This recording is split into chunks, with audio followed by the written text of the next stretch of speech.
Thank you for staying with us. This is still News Central Special, and we are talking about the country Tunisia, who's celebrating her 66th independent anniversary. We've been talking to Tarek, our guest Tarek Kahlaoui. He's been here with us explaining certain things concerning Tunisia's independence from pre-independence to post-independence, and then to where we are presently. Tarek, thank you for staying with us, and thank you for everything that you've been saying so far. Thank you for having me. All right. Now Rita, just before we went on break, we were talking Yeah. about the politics in Tunisia. Okay. And during the election, one thing stood out for me clearly. And Tarek, I'm going to bring that to you shortly. And that's the major opponent of the election, talking about Nabil Karoui. Nabil is a media mogul, Yeah. and it was almost like some kind of drama. You know, he was much younger than the Yes, president than now, very active, and the rest of the world, a lot of countries were looking at him, thinking he will be the next likely, most but likely person to unfortunately- come in. That didn't happen, and a lot of the campaign period happened while he was in court at some point, and So he was battling courts and battling, that's battling the campaign for election presidency. exactly. And Tarek, that's what I want to bring to you now. Now this gentleman talking about Nabil Karoui is somebody who pricked the interest of so many people around the world, particularly journalists. First of all, he's a media mogul. He's much younger than the current president. And he had this appearance, it looked like a celebrity. And then what even made it more interesting was, like Rita said, he was battling the election and battling court. What exactly happened in this particular case? And what can you tell us about this particular gentleman? Well, as I said, in 2019, there was a wave of populisms, different forms of populism. Qais Said is an example. Qais Said emphasized the idea that the political elite is the problem and the people are the solution. Nabil Karoui did the same, but there are major differences between them. Qais Said looks like the university professor who's very straight, who's very clean. He doesn't have any money. Nabil Karoui is exactly the opposite. He represents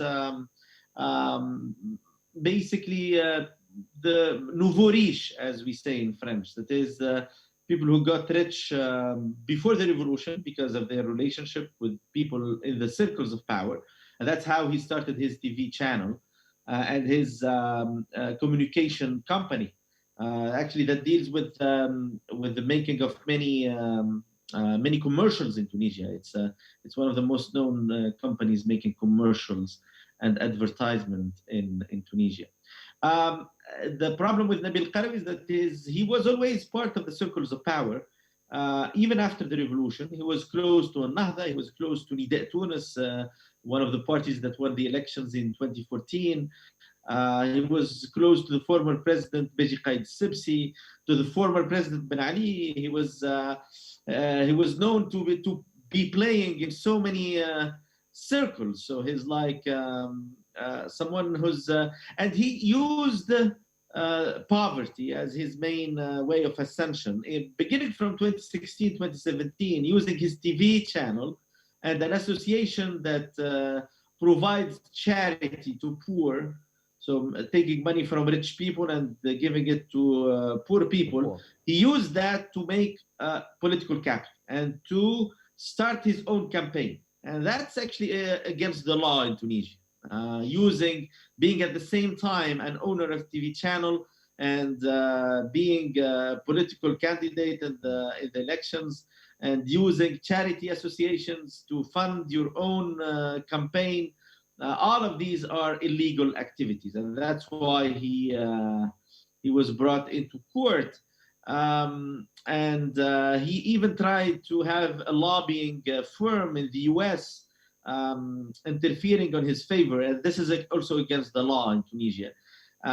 So he's like, he's personally he's very close to Berlusconi, the Italian TV mogul and media mogul and politician, and he was actually following his steps at the same time. And when people were faced with the choice between Nabil Karoui and Qais Said, clearly many people favored Qais Said because he's perceived as cleaner, not corrupt, and so on and so forth. And very far away from any political maneuvers and so on and so forth. That's why the result was clearly I mean, in the favor of Qais Said. Qais Said has, in the second round, more than 70% of the votes against Nabil Qarwi. So it shows you the very huge gap, and that huge gap was mainly coming from the factors I just mentioned. All right, Tarek. Well, Saeed, as you can clearly say, was perceived by so many as supposedly a messiah, especially when you look at the other opponents, just like you rightly said. Unfortunately, Saeed's tenure brought about so many things. Earlier, we talked about suspension of parliament, the sack of the prime minister. We also know of the Supreme Judicial Council, which was dissolved, and then Saeed later on appointed a temporary judicial body. Of course, we know that that body was supposed to oversee judicial independence, and a lot of people complained that with this, there will be no fair trial, and of course, we will not have good judgments for people. Now, the World Press Freedom Index in 2020 by Reporters Without Borders said Tunisia retained position of 72 out of 180 countries in which we see journalists being abused, we see more of human rights abuse, we see less freedom of expression. Now, with this temporary institution of a new Supreme Judicial Council by Said, by the executive, do you think Tunisia will be able to have fair trials in which the rights of the people will be protected? You know, as I was mentioning, one of the problems before July 25 is that the institutions of any democracy are not really well functioning. And one of them is certainly the judiciary. The perception of the judiciary in Tunisia has been that, yes, they got their independence.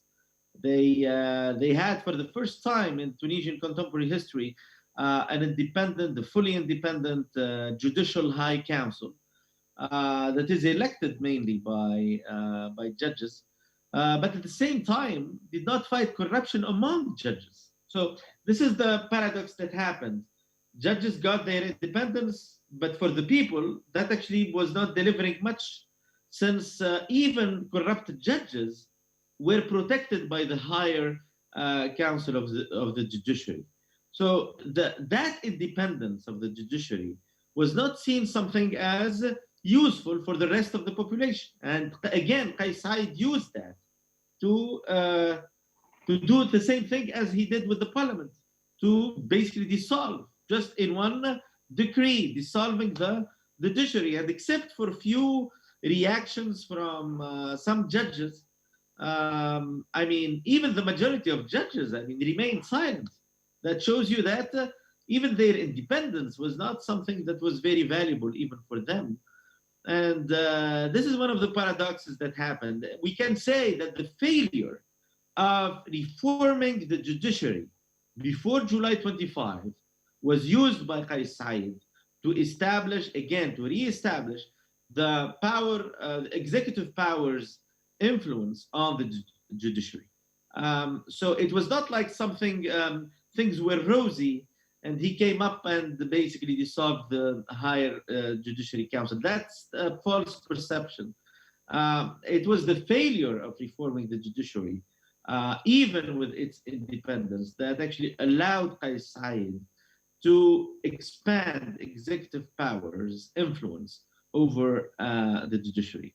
And as with regards to the journalists, some of these infringements happened even before July 25, but now they are happening in terms of numbers a little bit more. So it's newspapers, the media itself went through many problems before July 25. Big capitals were owning major TV channels, influencing the elections. Journalists were not basically paid well, especially journalists on the ground.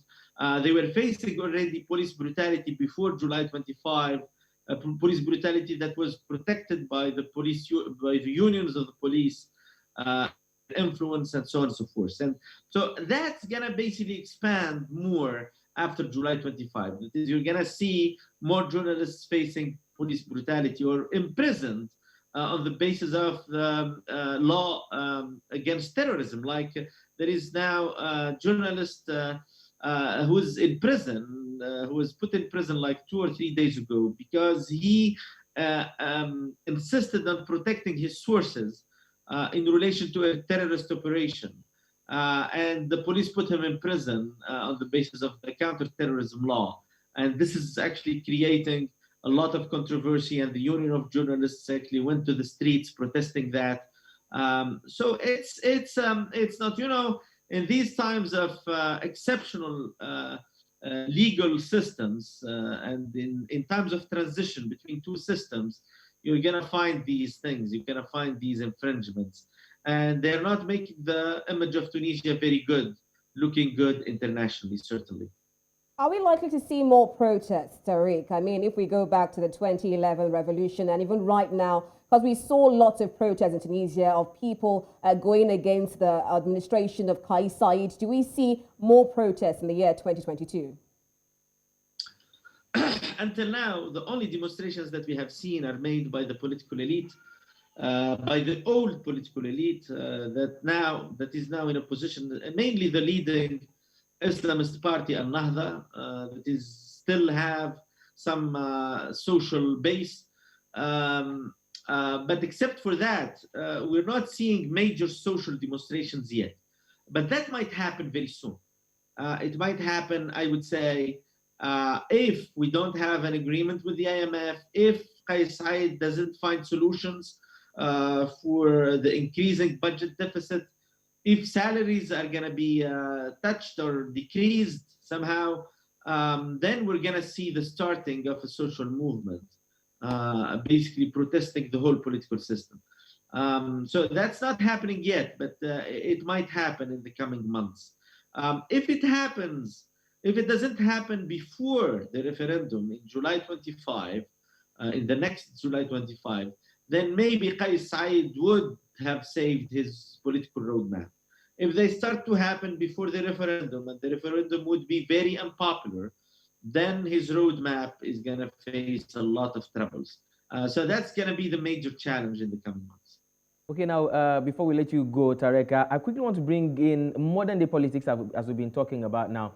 And we know that Tunisia appointed a first female, female prime minister, if I'm not mistaken, which most people hoped and felt, and actually it did open the door for women participation in politics, which largely is something that most countries have been clamoring. And that's where I want to bring you in now. What would you say is the female participation now that the door has been opened for the women in Tunisia, but not just the female participation, also youth participation in politics in Tunisia as well?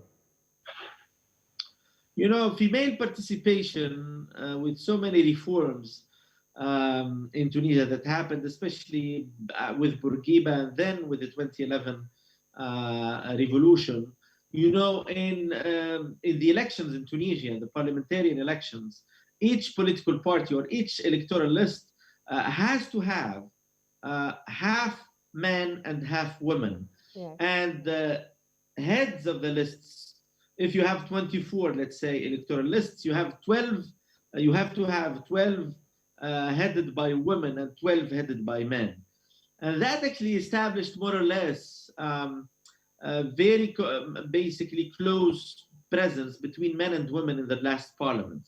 But that obviously did not actually produce a very good parliament. I mean, having more female participation doesn't basically guarantee more basically very vibrant institutions.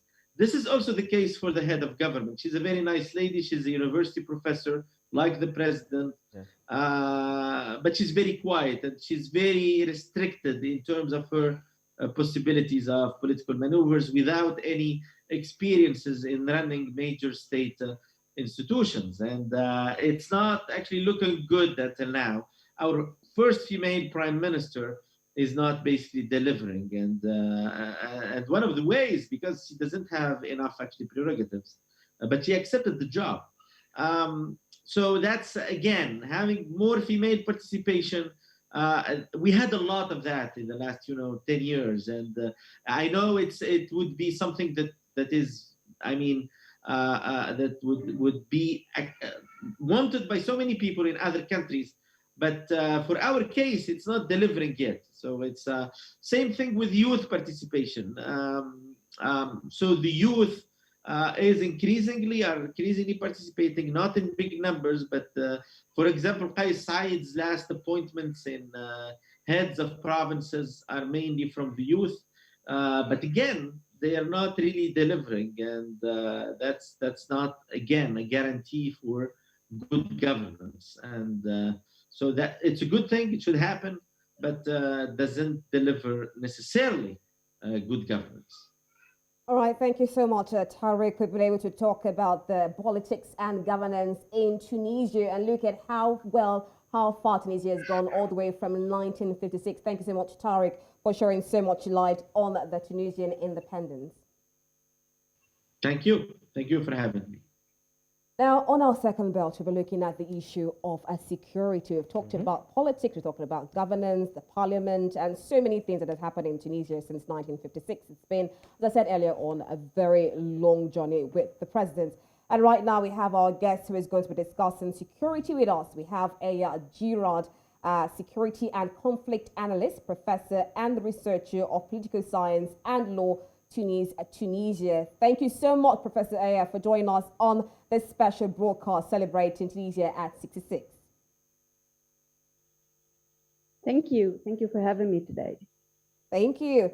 So we're looking at the issue of Tunisia. Can you say some of the shortfalls in Tunisia's defense and security system? Do you see some shortfalls there? Yes, first of all, thank you for inviting me today and for celebrating today's Independence Day of Tunisia. Of course, shortcomings and shortfalls cannot be avoided, especially in a context such as that of Tunisia, with the transition, then the different terrorist attacks and insecurity and instability. I think the whole situation, the whole security situation have been impacted a lot with the COVID. So it's difficult to assess the impact to which the terrorist threat exists, has decreased or increased, with really unclear data with regard to that. Also, that's a first contextual element, but also it's important to understand that numbers of arrests and number of prosecutions are not matching. So the Ministry of Interior arrests individual with no data related to the profile of these individuals. So we don't really know whether these individuals are first-time offenders or those who have committed terrorist crimes or are trying to commit terrorist crimes numerous times. So we don't know the profile of the people. Execution of the sentences is also problematic, which means that Ministry of Interior and Ministry of Justice are not collaborating enough in order for them to establish clear counterterrorism or security strategies. Just to give you a few examples, for instance, in 2020 we had around 220 arrests, but only 2 prosecutions or 4 prosecutions by the courts, which is really problematic. Where is the problem? Why are the police officers and judicial police arresting so many people, and then the judicial is some of them are not doing their work, or is there a problem with arrest warrants? What's the problem? So collaborations between the different ministries are problematic. Coordination with different actors is also problematic. We have a commission that is supposed to coordinate, but it's not being enabled to do so because of the different conflicts of competences, prerogatives, etc. So all of these elements have impacted the security situation. And one last element perhaps is that with the current context, security is not the priority for the government. So we are not very much putting security on the upfront. We have economic, social, urgent problems. We have constitutional and legal issues. We have political instability. So security doesn't seem to be a priority, which is not a very, let's say, sound move to do, especially coming out of the different terrorist attacks that we have been witnessing, with the different instabilities that we have been witnessing with the border region instability, whether in regard with protests, but also with regard to other security stabilities with trafficking of illegal substances, of trafficking of humans, but also with terrorist activities. All right, Professor Aya, you've listed so many shortfalls in the security system of Tunisia. You talked about lack of collaboration between the Minister of Interior, of course, and executive. But right now, let's take a look at this package as it analyzes the security situation in Tunisia. We'll be right back.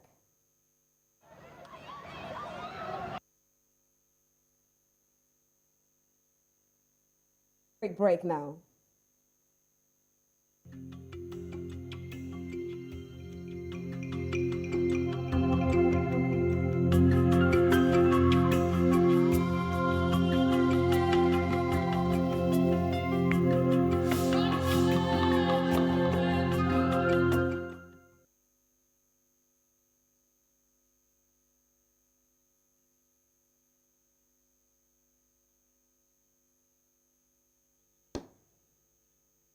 Okay, Professor Aya, can you help us to adjust your framing a bit? Let's see a bit of your head. Your head is cut out of the Your camera. head is cut out.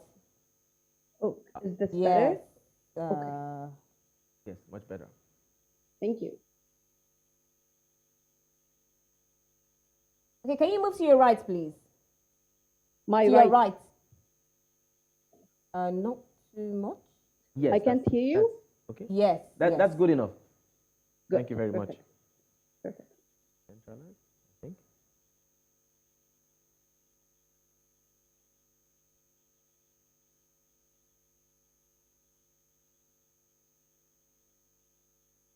Say what? Okay, okay. Professor Aya? Yes. Yes. So your head is still a bit cut out of the camera. Could you lean back a bit, please? Or tilt it up? Okay. Or just Oh, push yes. it. Fantastic.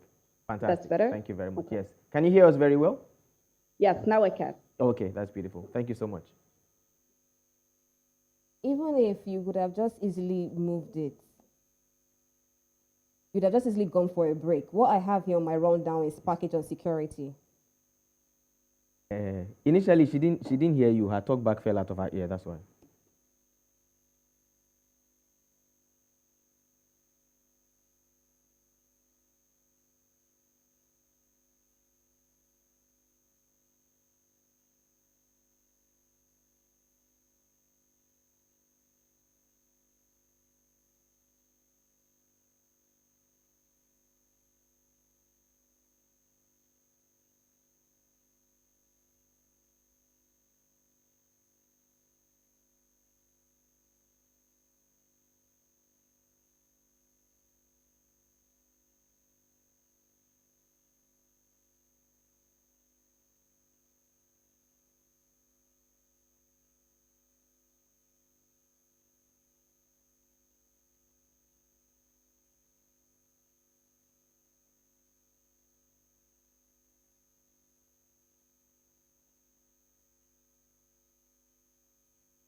Many thanks to stay with us. We're still looking at the special broadcast celebrating Tunisia at 66, and we still have with us Professor Jrad, a professor and researcher of political science and law all the way from Tunisia. And earlier on, we looked at some of the shortfalls in Tunisia's defense transformation. And now we looked at the issue of security, and you mentioned the border towns. We know we have Libya most likely to the southeast, and we see some of the problems going on in Libya, and of course, we have that replicating in Tunisia there. So how do you think that the government can ward off these security threats coming in from Libya? Yes.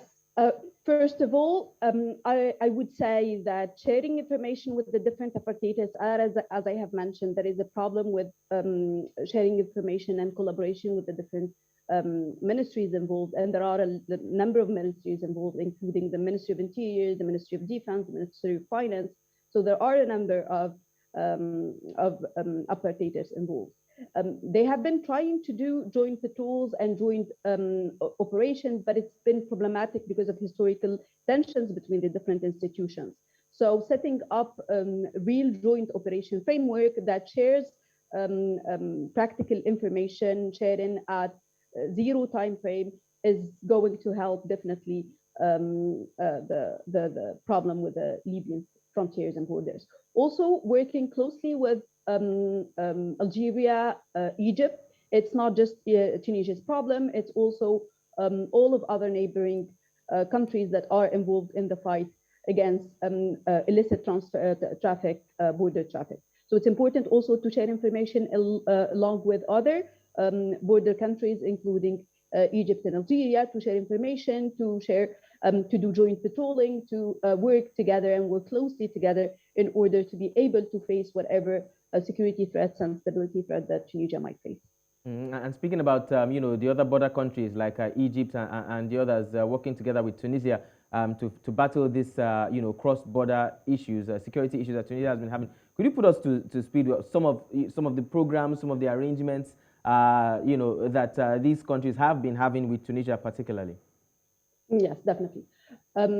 Tunisia with Algeria have been working closely on border programs for years. I think it's the number one neighboring countries that have been working on security issues with Tunisia. And this is clearly explained by the experience of Algeria fighting especially terrorism in the 90s. So they have that expertise and experience to work with and for Tunisians to learn from. Egypt, there are a few programs and it's mostly exchange programs with Egypt, and that involves multi-actors both in Tunisia and Egypt, but it's mostly the most important counterpart is Algeria with regard to the security situation in the borders. As I've said, it's due to the long expertise of Algeria working with terrorist activities and cross-borders activities. The problem with Libya is that there is no stability for the government. There is no official counterpart often to be able to work with. So it's very difficult to be working with Libya, though there were programs in 2014 and 2015 that tried to establish other cooperation at the border, but they did not succeed because of the volatile situation in Libya. Mostly Algeria, pardon. Egypt, few of them. So these are the main counterparts Tunisia works with on security issues. Okay, Professor Akede, when we're looking at the issue of security, we know that the economy also plays a strong part of it. And we know that for 2019, the Ministry of Defense and the Ministry of Interior respectively allocated budgets of $210 million and $75 million to the development of their capabilities in the acquisition of military equipment. Was this enough? Did it help in curbing the security threats going on in Tunisia? Yes, definitely. It has helped anticipating the threats because Tunisia, between the years 2014 and 2017, was mostly reacting to the threats. So the threats happen and the government reacts. Post that, with the different equipment and the different trainings and capacity building that the different ministries received, they were able to anticipate to a certain extent the threats and counter them. The issue that it's not a security situation or stability in a country is not dependent of equipment and training. It should be a holistic approach. It should be an approach that includes every other actors. It's also the work of the Ministry of Education. It's also the Ministry of Religious Affairs. So security is not just building the capacity of the Ministry of Defense, building the capacity both in human resources and equipment of the Ministry of Interior. It should be a more holistic approach. And as I've said, in 2022, security does not seem to be the priority. So we would expect that the same trend continues for the years to come, as there is no prioritization. Though just to be honest, there is the process of the revision of the national strategies to counter extremism and terrorism in Tunisia, that is trying to include every other actor in the system, and that is trying to go beyond this hardcore approach of equipping the hardcore ministries such as the Ministry of Defense and Interior, and go beyond these conceptions to a more human-centered approach, to a more comprehensive and holistic approach of security. All right, Professor Aya, earlier on we talked about the border regions in Tunisia, and we talked about how much there's been cooperation to forestall further security threats. We also know of international donors and organizations. I mean, France was a major colonial power for Tunisia. What has been the role of the international organizations in curbing security threats in Tunisia? Since 2014, international cooperation has increased drastically. The number one partner is the United States, providing Tunisia with both assistance and loans and different forms of assistance with regard to the Ministry of Interior and the Ministry of Defense. France, Germany, the UK have all been working with the government, Tunisian government, in order for them to build the capacity and improve the capacities of the actors.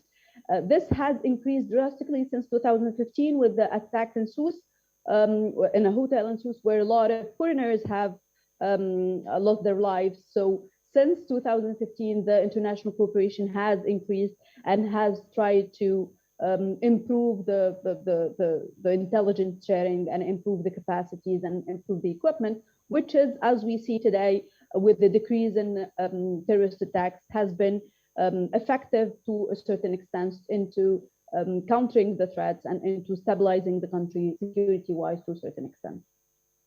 All right, Dr. Aya, now certain countries across North Africa, particularly Libya, but also spreading to Tunisia, and I'm still talking about the border issues now. And some have seen the issue of migration as some kind of security challenge, that it could pose some kind of security challenge for certain countries in North Africa. Now, we know for a fact that many of these North African countries, like of Libya, Tunisia, are used by migrants who are seeking greener pasture in Europe. And many have said that this could pose a security threat or security challenge to some of these countries. What's your take on this, and how has Tunisia been able to curb this issue so that it doesn't, escalate into a huge security challenge? Yes, the issue of migration is very problematic in Tunisia, as Tunisia itself is a country of origin from migrants, both regular and irregular migrations. And being a country of origin and, of course, a country of transit has made it difficult for Tunisia to just take a stand on the issue. But overall, this situation on migration has been problematic in the sense that migrants' human rights, especially during COVID, let's say, have been non-respected at all. The perception or the approach of security services towards migration has been a very hardcore. Migration is a threat to the country. Let's face migration as a security threat, and this is how we should treat it. And when you treat migrants as a security threat and you presume that they are security threats, they end up becoming security threats. So, and we have seen this through the different, not migrants in Tunisia, but migrants who have been facing harsh treatments in detention centers in Europe, who have themselves, Tunisians, have turned into becoming terrorist and security threats. So Tunisia has a very hardcore approach towards migrants, though human rights organizations have been pushing into taking a more human rights approach to tackling migration issue, especially that they are not definitely, and they're not all, a security threat. Migrants should be considered as a human resource to the country, especially that a lot of them, while they want to transit to Europe, they end up staying in Tunisia a relatively long time, especially for security reasons, because they are unable to cross. They end up staying in Tunisia, and they end up working in Tunisia in different sectors, including construction, including agriculture, including beauty centers, etc. So it's they are contributing to a certain extent to the local economy, and this should be considered whenever talking about migration in Tunisia. So far, it has not been approached as such. It has approached, as I said, as a security threat, because Tunisia borders and North African borders, as you said, are the border of Europe, and they during the different years and because of the international assistance conditions, they are supposed to protect the European borders, but to an extent, this protection respecting human rights and respecting the rights of the migrants. To an extent, Tunisia, Algeria, Morocco, and Egypt respect the rights of migrants on to not send them to unsafe countries, to treat them in a human way in detention centers. This is really not the case right now, and we don't expect it to be improved in the next few years because it's not a priority for the moment for the country. So just a bottom line, migrants are not a security, automatically a security threat and should be considered as such. All right, Professor Aya, we might say that the issue of migration is a very serious issue, especially in most African countries. Now, join us live for this special broadcast is Professor Kamal Ben Younes, a journalist and a network president, Averroes, Maghreb, Europe, Tunisia. Thank you so much for joining us on this special broadcast celebrating Tunisia at 66. I'll start with the issue of press freedom because you're a journalist yourself. And I know that from the issue of 2021, from President Kais Saied, because earlier on we talked about Habib Bourguiba, we also talked about Ben Ali's government and how much there was a freedom of expression during those governments. But right now in the issue of Kais Saied, we see reports of harassment on journalists, human rights abuses.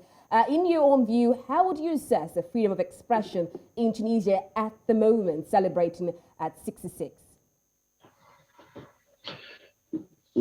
Thank you very much. Regards to all your audience, to all our friends in all Africa and all the great Nigeria.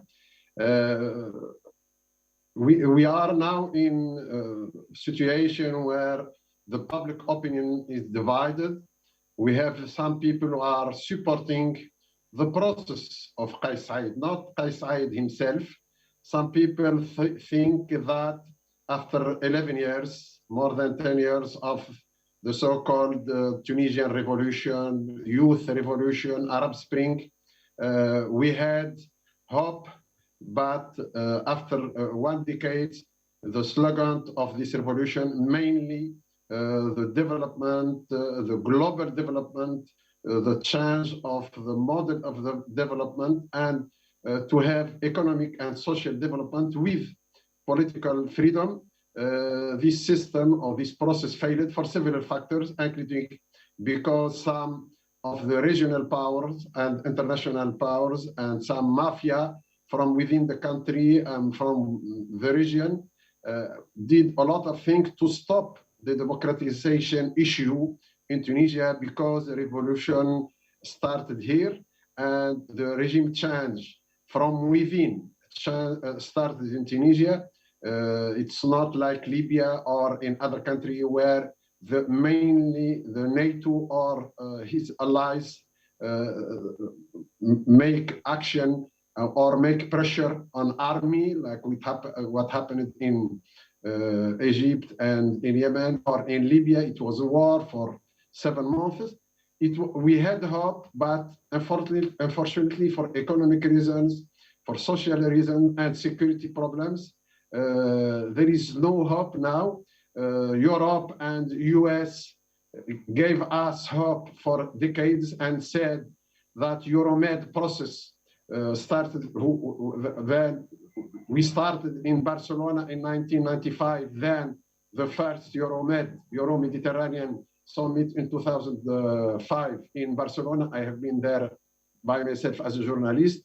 They asked the Tunisian government and the Arab regimes, if you go straight to democratization, you will have more money, you will have Marshall Plan for global development, like some countries from east of Europe had after the collapse of Berlin Wall. But in reality, because of this lack of money, plus several mistakes from within the political elite, we had in 2019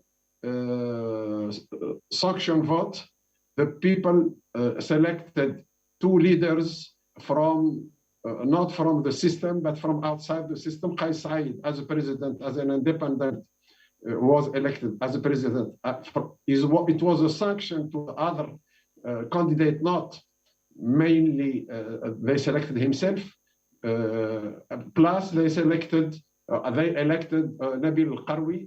It was sanction vote for social reasons, because Nabil Al-Qarwi and his party played the role from populism in social level.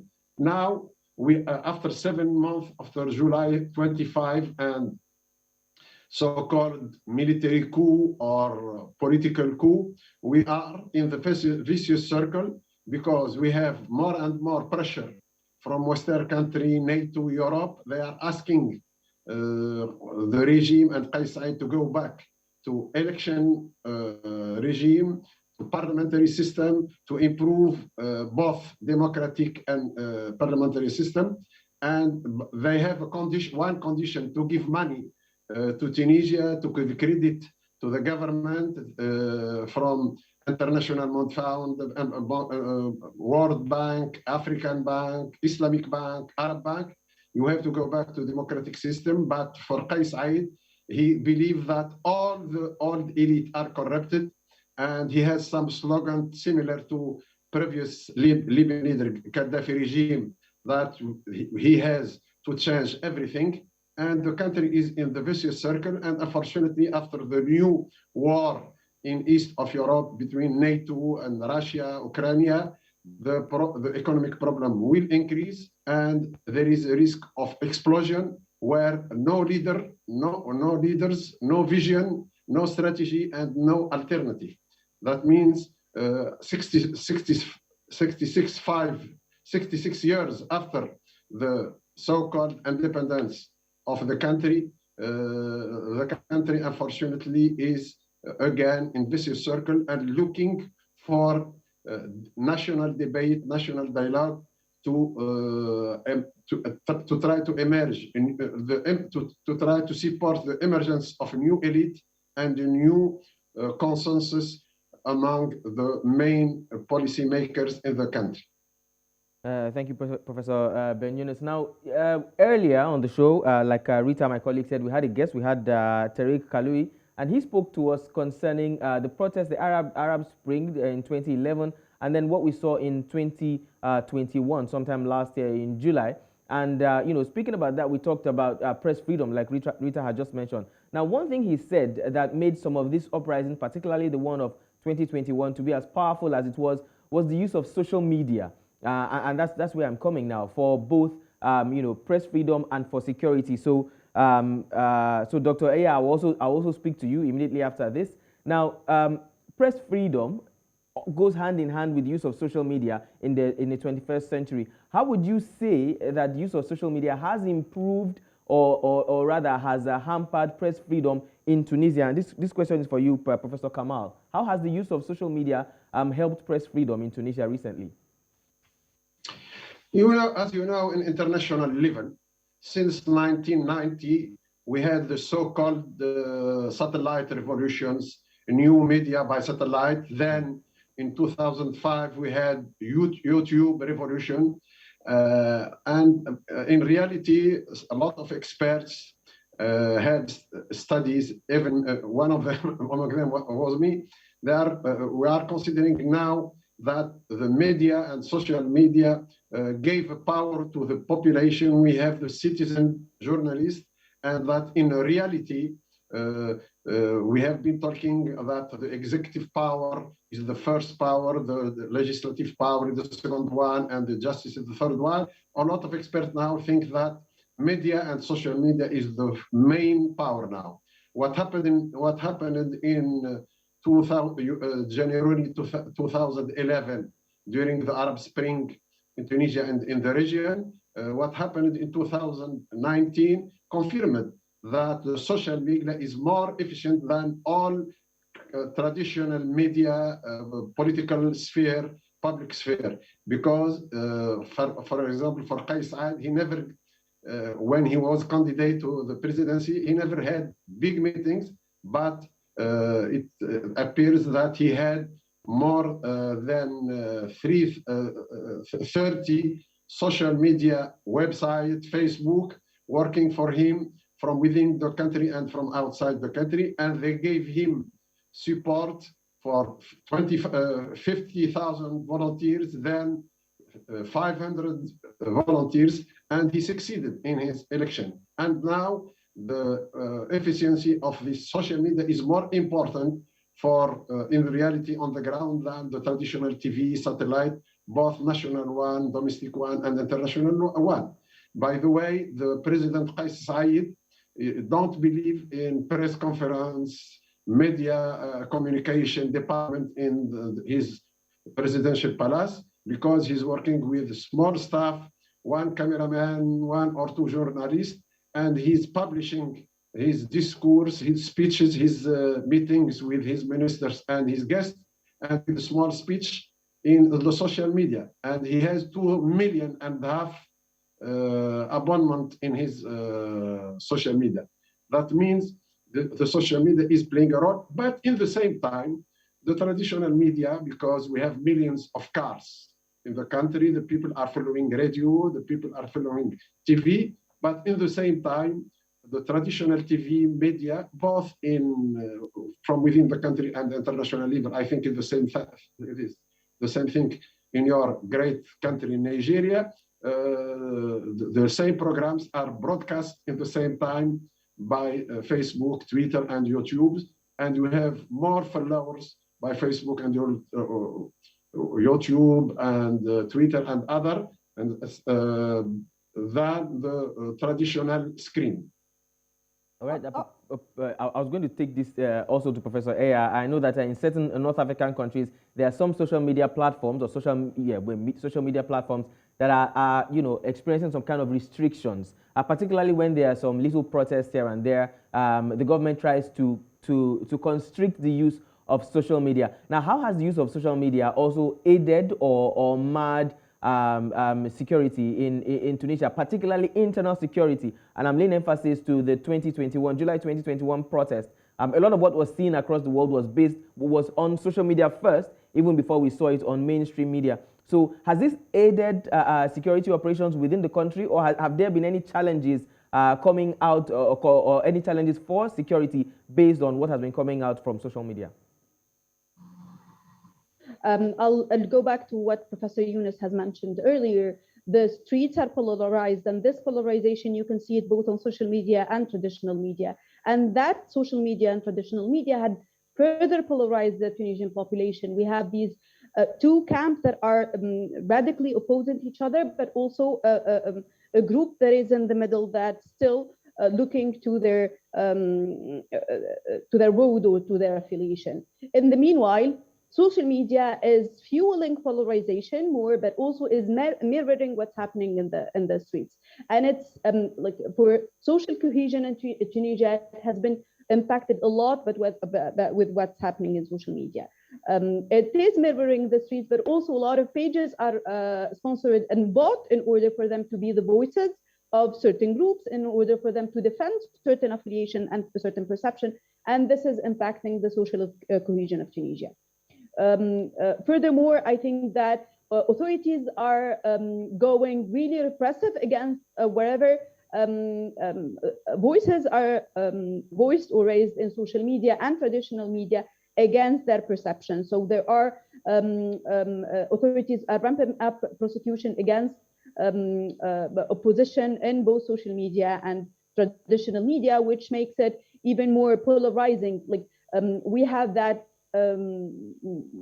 increasing effect of those who have been commenting on social media or television, or parliament members who have been oppressed by the authorities, to be giving the authority to the platform to defend themselves, and this even further that polarization we have been speaking about.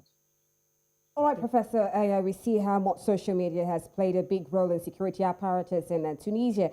But let's look at this now, because the issue of the parliament back in July 25, suspension of it in 2021, created a lot of chaos in Tunisia. And the president said he would rule by decree. Later on, we also had the temporary suspension of the judicial body, that's the Supreme Judicial Body, in which President Qais then temporarily appointed a new judicial body all by himself, which was charged with judicial independence. Now, we see the judicial arm of government backing down. We see the parliament, no parliament now, and Said ruling by decree. Has this in any way worsened security situation in Tunisia? Yes. As I said, security is not the priority for the moment in Tunisia. Economy, social issues are at the front of the discussions, at the front of the debates and everything in Tunisia. But that debate is also around politics to a certain extent. And especially like today, it's a very symbolic day where people are marching under the rain to the parliament to protest and to express themselves. So the idea is that, yes, concentration of power has been problematic to everyone, but not from a security point of view. It's from politics, economics, and social point of view.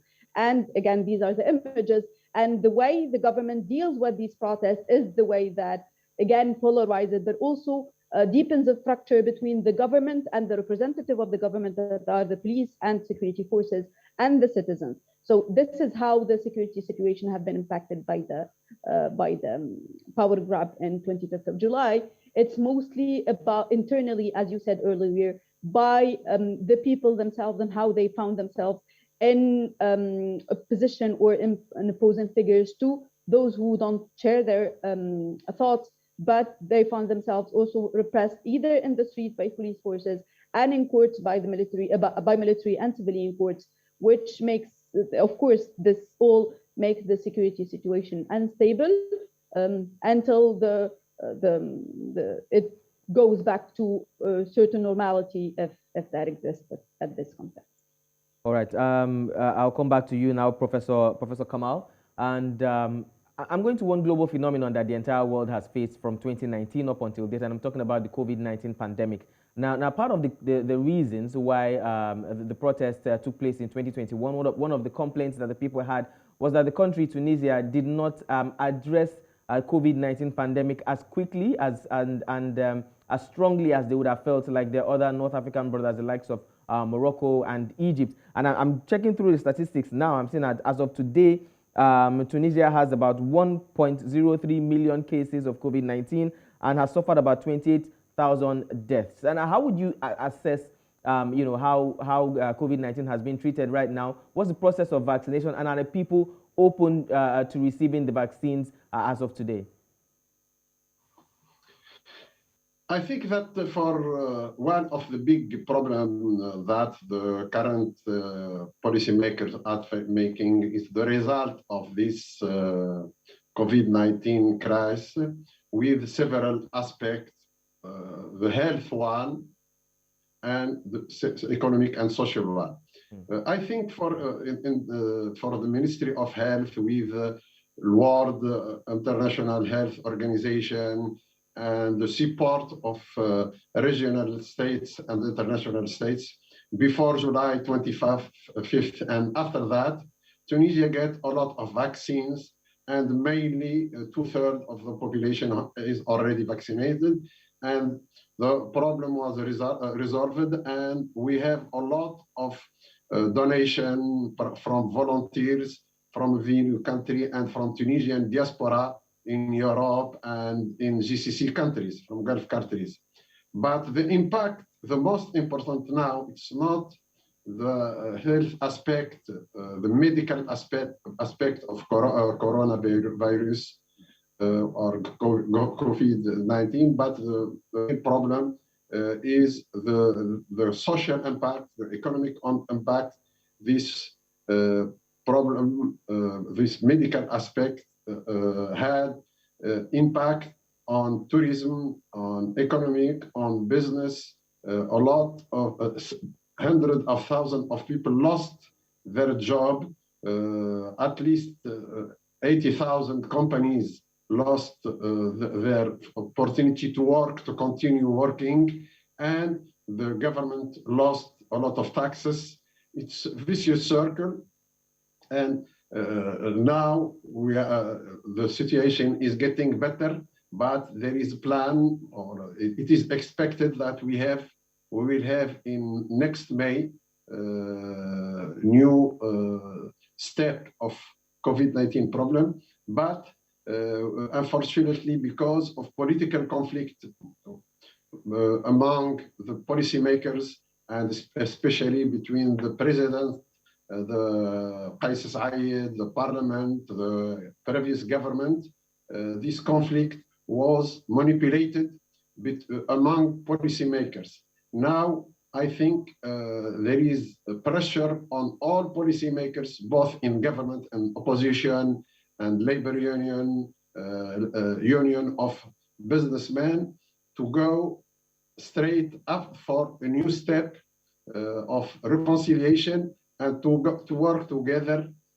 Yesterday, the general leader, the Secretary General of Labor Union, Nordin Taboubi, asked the president to open a new national dialogue among the main unions of businessmen, laborers, and a main political party and civil society to fix the problem. And he said, if we have this new national dialogue, we can fix the problem and the impact, the bad impact of coronavirus on economic and social level, and to go straight to a new alternative. Maybe some policy activists, some policymaker, and some political activists are asking the creation of a new government to resolve the conflict among the main policymaker, among the administration, and to go straight to new strategy, but with real power to this government, and to have as soon as possible new parliamentary elections, and some are asking at the same time a new presidential election, because there is no main leader in European Union, in US, in international IMF fund, in World Bank, or in Arab or Islamic Bank who can give money to Tunisia to invest and to resolve the problem of budgets, of salaries, of retired people salaries every month. Okay, now, Professor Kamal, now we know that Tunisia has been a unitary semi-presidential representative democratic republic. How would you say this has helped build up Tunisia right from independence till now? Do you think Tunisia, this political structure in Tunisia, will help further develop the government? As I said from the beginning, the elite is divided, the policymakers are divided, the population are divided, and there is some people who maybe a big part of the population and the elite resigned from political activities because they spent a lot of times and money during last decades, and they had a big hope from the beginning after the Arab revolution and Tunisian revolution. But now, in reality, we have the originality of Tunisia and North Africa in general, but Tunisia in particular, the elite are in general moderate. We have for centuries reformists from within the Arab Islamic countries, the people more connected to Andalusia in the Islamic era, and they're more connected to Europe culture, to French Revolution, to European culture, to Western value.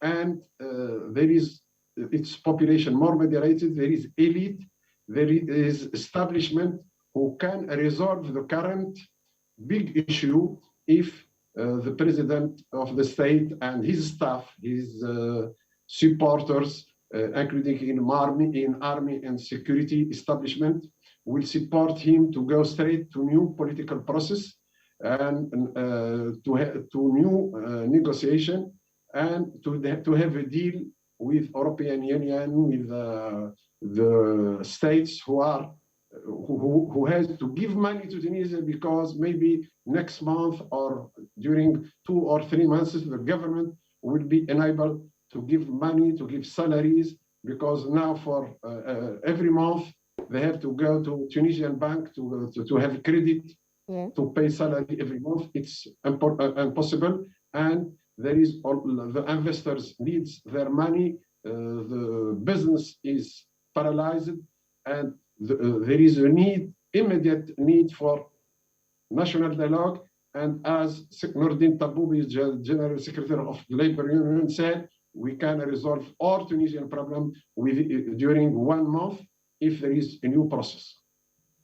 All right. Now, Dr. Aya, I'm coming to you, and this I'm going to talk about is something that happened during the protests, and we see this happen across different countries, not just in Tunisia, in different countries, and also not just in Africa as well. And it's the case of police brutality, which is also part of security, particularly internally. Now, we know that during protests, it's difficult sometimes to control crowds, and especially when the crowds of protesters are quite agitated. And this leads to cases of sometimes police brutality. And I remember sometime in 2022, in January this year, there were reports of a Tunisian man who died from police violence during the protests.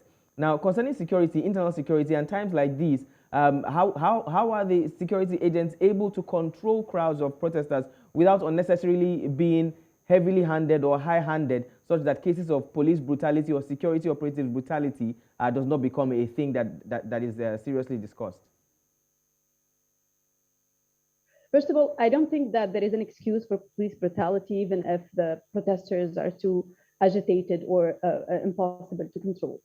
Thousands and thousands of millions of dollars have been spent on security sector reforms since 2011, on crowd control training, on how should you use your equipment when facing mass demonstrations. It has all, we can say it openly, it has all failed. And we have seen that at different occasions since 2014, especially.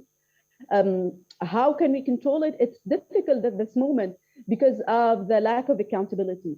If we start implementing accountability to security forces, that those who abuse protesters, those who abuse civilians, unarmed civilians, will face prosecution, will be sanctioned and penalized, then we can say that security forces won't be doing that. But because of the lack of accountability between and among security forces, because of the strength, the unbelievable strength of police unions in Tunisia and their ability to challenge the judicial, including the authority, one of the authorities that are able to challenge, it's difficult to implement any real change in the field and in the terrain. Whenever protests happening, there will be abuses unless there is clear accountability mechanisms, and there are cases of security forces and security agents who face prosecution because of their deeds.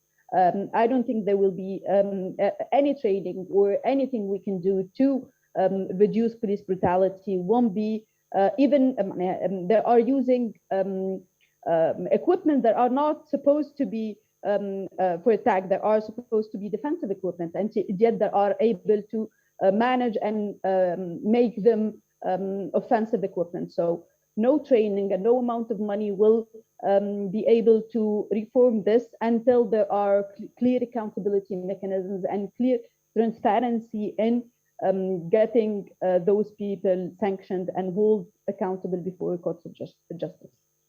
All right, Professor Kamal, as we're about rounding off now, let's look at your wishes for Tunisia. Tunisia is at 66 of independence. We talked about Habib Bourguiba, we talked about the Ben Ali government, all the presidents, and now presently Kais Saied. We see lots of issues in Tunisia. We see economic, security threats. We see political crisis going on in Tunisia. What are your wishes for Tunisia as they mark another year of independence? I think the Tunisian army used to be independent, or used to be neutral in local conflicts. Maybe the leaders of Tunisian army supported in 1984, in 1978, in 2011, and in last July 25th. They supported the president, the government, but maybe the pressure of the establishment of army and maybe the police, the establishment of police with some regional powers, and maybe France, EU, and Americans, with their pressure on Tunisian presidential palace, we have to move in the new situation. I think that there is no, the majority of the main leaders in the state and mainly in the army will understand the message that the population on the street, even if they have been thousands. Like today, we have a big march in the margin of the anniversary of the independence from people, the so-called the Democratic Alliance or the Democratic Initiative and the citizen against the military coup. I think the army will ask Tunisian president to go to reforms, and the same thing for the police. If there is no this issue with, after all the pressure that we had from congressmen, from International Union of Parliament, EU, G7, ambassadors in Tunisia, if there is no positive response from President Qais Said, the situation will go in the bad way, mainly now after the end of the Congress of the Conference of Labor Unions, and the union are asking the government dialogue, or they said that we'll organize thousands of strikes to support the opposition. I think the bad way it will be to go to clashes, but even if that happened the January 14th, and it was exception for when we had the repression of the people in peaceful demonstration. Now, I think the president asked and his advisor and his minister of interior asked the army and the police to go to deal with the peaceful organized demonstration. If there is no this way, if there is no national dialogue, it will be vicious circle, and there is a risk of explosion, or maybe for the country will move to more extremism, and maybe one or more than one fascist party, some extremist leaders, new populist fascist leaders will be in the front of the scene, and it will be danger for all parties, including for President Qais Said and for the current government. All right, thank you so much, Professor. And well, my final question is for you, Professor Jrad, Professor AI, I beg your pardon, Professor AI Jrad. Now, earlier this year, I met a young Tunisian lady, Aya Shebi. I don't know if you know her. She's a diplomat, very vocal, okay? And she spoke a lot about reforms, like all our guests, including you, have talked about. But largely, she hammered on women participation in Tunisia, in policy making, in governance, in decision making. And in some of these reforms that we're looking at, what is the position of the women? Also, let's take into consideration that the month of March is a month where women are celebrated all over the world. So it's good that we have you as a woman, a guest here. But what reforms would you like to see in government and in governance as regards Tunisian women? Thank you. Of course, Aya is very vocal. And of course, being a young woman, like she has both criteria, being young and a woman, is what we need for Tunisia right now. We were very happy when the head of government in Tunisia has been appointed as a woman, but it doesn't mean a thing if that woman is not given enough prerogatives to decide. So what I wish for Tunisia right now, to go back to your question, is to actually give the floor, give that place on the table for young women, not just young women in general.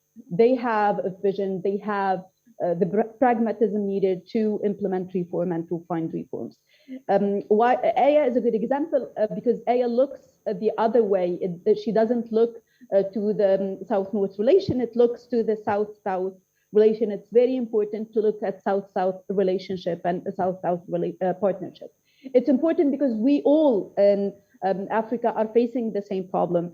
And the second thing I wish for Tunisia is sovereignty. And the president speaks so much about the country's sovereignty, but I don't believe that there is sovereignty without food sovereignty, without economic sovereignty, without monetary sovereignty. We are unable to decide for ourselves IMF is dictating a condition on Tunisia. If we are able to change that model of development in the country, if we are able to turn to an alternative model, to an alternative market, to try to rethink the market as food sovereignty, going back to the crisis and the war with Ukraine and Russia has impacted the economy so much, not just in Tunisia, but in all Africa. African countries are all dependent of both Ukrainian and Russian imports. So we need to rethink our economic model. We have the brains that have the talent and knowledge to be able to implement these reforms. I also wish to create a global national market that is able to address the economic problems at the moment. And I believe, and I truly believe, that civil society in Tunisia, activists in Tunisia, not just women, men and women of Tunisia, are able to craft solutions. But we have to think beyond the very traditional model, the very south-north dictative models. We have to think beyond those models. And we have the talents, we have the people, we have just to open the space for them, not just to keep on decreasing that space for them and suffocating them with regulation and with repression, etc. All right, Professor Aya, we could go on what we hope for Tunisia, but of course, we do hope for the best. You've mentioned so many things that we wish that the Tunisian government, Tunisian people will improve upon. Thank you so much for joining us on this special program, Professor Aya Jrad, and of course, Professor Kamal Ben Younes. Earlier on, we also had Tarek Kahlaoui, who joined us for the politics and government sector. Thank you so much for joining us on this special broadcast celebrating Tunisia at 66. Thank you. Of course, there's still so many wonderful things in Tunisia. Earlier on, you talked about the issue of tourism, and I must say, Africa is blessed with so many tourist sites. I mean, look at the Medina state in Medina of Tunis, rather, and you have about 700 historical monuments. I mean, there's so much history stored in Tunisia. We also know of amphitheaters, world's largest amphitheaters in Tunisia. In Tunisia, exactly. Tunisia, I must say, is really blessed. We do celebrate Tunisia. Truly blessed, and many of those places are UNESCO recognized. Yes. So clearly, there are places that one should visit. Clearly to boost, finances, to boost tourism in Tunisia, and like you clearly stated, in Africa in general. So certainly, Tunisia is a place to go. Well, of course, we're still celebrating Tunisia at 66. We also have Namibia celebrating their independence tomorrow. And we'll also have a special broadcast to analyze politics and governance. We're all about Africa Affairs right here on News Center TV. This is where we'll call it a wrap on today's special broadcast of Celebrating Tunisia at 66.